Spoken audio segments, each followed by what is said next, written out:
Alors aujourd'hui, on inaugure le dernier des établissements que nous avons construit sur la commune de Furiani, qui est une résidence pour des personnes vieillissantes ayant de très petites ressources et des personnes isolées, ou alors des jeunes qui ont des handicaps et qui peuvent éventuellement peut-être travailler à l'ESAT, etc.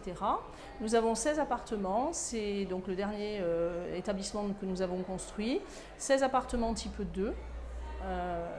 Et ce sont des gens qui sont autonomes et qui sont quand même suivis par une équipe éducative.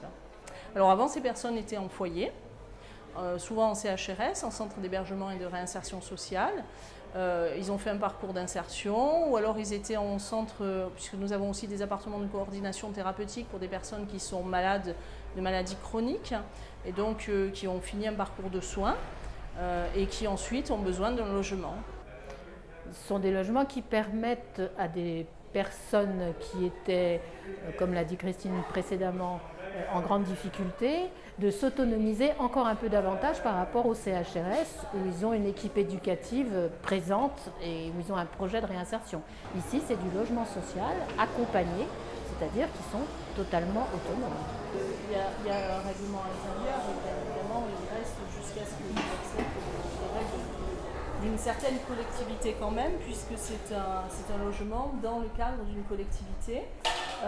Et ensuite, évidemment, la limite, c'est la limite de l'autonomie de la personne, l'autonomie physique. C'est-à-dire que des personnes vieillissantes et qui auraient des dépendances, par exemple, ne pourraient pas rester puisque nous ne sommes pas médicalisés, par exemple.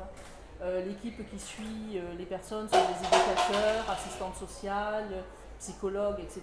Mais il n'y a pas de système médicalisé, même si nous avons des infirmières, nous ne pourrions pas, par exemple, garder en interne une personne gravement grabataire.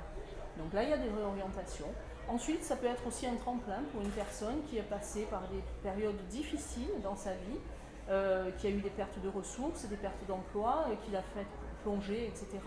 Et à ce moment-là, on peut imaginer que cette personne-là remette un pied à l'étrier en venant à la maison relais, et qu'elle y reste peut-être un an ou deux, et ensuite qu'elle puisse retrouver un logement social classique.